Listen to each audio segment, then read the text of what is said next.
Operation सिंदूर पर सदन में जवाब देने के लिए 28 जुलाई का दिन तय हुआ था और इस दिन लोकसभा में रक्षा मंत्री राजनाथ सिंह ने ऑपरेशन सिंदूर की हर एक डिटेल पर 1 घंटे से भी ज्यादा लंबा भाषण दिया। इसके बावजूद पहलगाम हमले और ऑपरेशन सिंदूर को लेकर कुछ ऐसे सवाल हैं जिनको सदन के भाषण के दौरान रक्षा मंत्री राजनाथ सिंह डग करते नजर आए, लिहाजा उनके जवाब मिलना अब भी बाकी है। हाय, मेरा नाम है सृष्टि और आप देख रहे हैं एबीपी लाइव। रक्षा मंत्री राजनाथ सिंह ने पहलगाम आतंकी हमले और उसके जवाब में भारत की ओर से लॉन्च किए गए ऑपरेशन सिंदूर पर खुलकर बात की। एक एक डिटेल दी कि पहलगाम में क्या हुआ, ऑपरेशन सिंदूर कब लॉन्च हुआ, कितने आतंकी मारे गए, जंग क्यों रुकी, ऑपरेशन सिंदूर क्यों रोका गया और कब इसे फिर से शुरू किया जा सकता है। यह सिंदूर की लाली शौर्य की कहानी है, भारत के मस्तक पर वीरता की निशानी है। पाकिस्तान हमारे किसी भी टारगेट को हिट नहीं कर पाया अध्यक्ष महोदय, और हमारे किसी भी इंपॉर्टेंट एसेट को नुकसान नहीं हुआ। पाकिस्तान के इस हमले के जवाब में हमारी कार्रवाई साहसिक थी, ठोस थी और प्रभावी थी। सेनाओं ने अंधेरी रात होने के बावजूद हमले की सफलता के स्पष्ट एविडेंस भी जुटाए हैं। जानकर पूरे सदन को प्रसन्नता होगी कि विद इन 22 मिनट्स पूरा ऑपरेशन समाप्त हो गया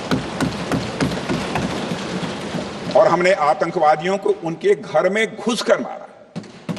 सशस्त्र बलों ने हमारी माताओं और बहनों के सिंदूर का बदला लिया और प्रत्येक भारतीय इस भावना से ओतप्रोत हो गया। अध्यक्ष महोदय, मैं चाहूंगा कि पूरा सदन एक बार हमारे सेना के बहादुर जवानों के शौर्य और पराक्रम का।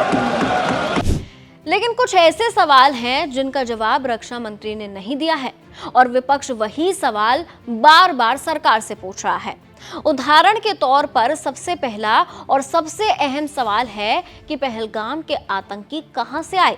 जब हमला हुआ तो वहां सुरक्षा व्यवस्था क्यों नहीं थी और हमले के बाद 26 लोगों को मारने के बाद ये आतंकी गायब कहां हो गए। आदरणीय राजनाथ सिंह के भाषण में सुना, बहुत से सूचनाएं दी उन्होंने, बहुत से जानकारी दी, लेकिन रक्षा मंत्री होने के नाते ये नहीं कहा कि पहलगाम में दहशतगर्द कैसे आए। ये नहीं कहा कि बेसारन में जहां पर 1000 लोग जाते हैं, खुशियां मनाते हैं, कैसे 5 दहशतगर्द वहां पर जाकर 26 लोगों की गोलियों से छलनी करते हैं।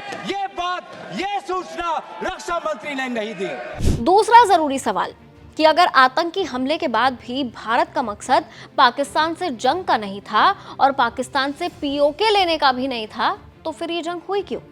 आखिर कौन सी ऐसी बात है कि रक्षा मंत्री पाकिस्तान पर हमले के बाद भी इस बात से इनकार कर रहे हैं कि उनका मकसद पाकिस्तान की जमीन छीनने का नहीं था? क्या सफल हुआ? आज ये खुद कह रहे हैं कि हमारा मकसद युद्ध का नहीं था। हम पूछना चाहते क्यों नहीं था, होना चाहिए था। आज उन्होंने खुद कहा कि हमारा मकसद जमीन लेने का नहीं था। क्यों नहीं था? पाकिस्तान ऑक्यूपाइड कश्मीर अगर आज नहीं लेंगे तो कब लेंगे?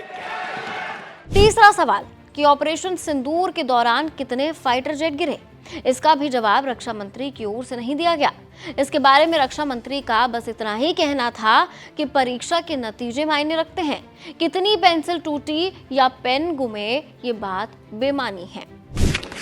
अध्यक्ष महोदय, कभी कभी हमारे प्रतिपक्ष के लोग ये पूछते रहे हैं कि हमारे कितने विमान गिरे।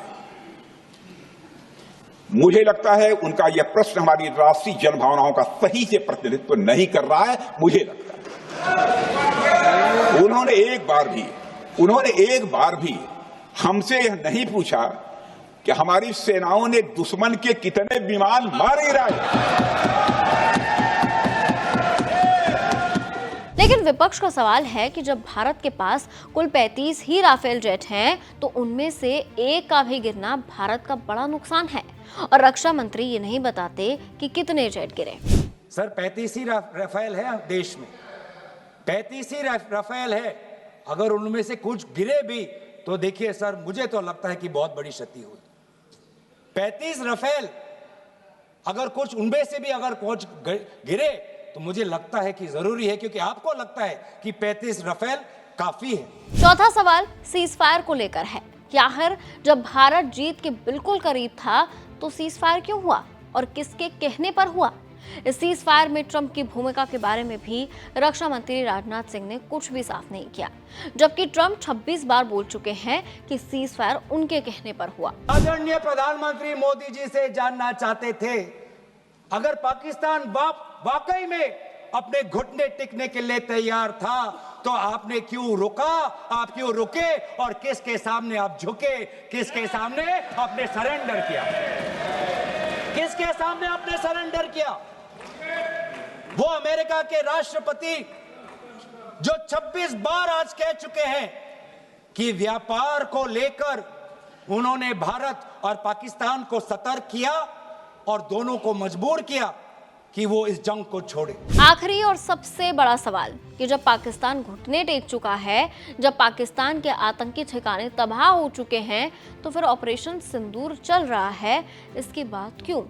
क्या अब भी भरोसा नहीं है कि भारत के ऑपरेशन में पाकिस्तान और उसके आतंकी इतने कमजोर हो चुके हैं कि वो दोबारा हमले की हिमाकत नहीं करें और हमें उनके हमलों का डर ना हो, इसीलिए ऑपरेशन सिंदूर चल रहा है? ऑपरेशन सिंदूर कंप्लीट नहीं हुआ, अधूरा है, क्योंकि कल को जाके दोबारा पाकिस्तान कर सकता है। ये खुद कह रहे हैं, ये खुद कह रहे हैं, ये खुद कह रहे हैं कि इसके पश्चात भी पाकिस्तान कल को जाके कर सकता है।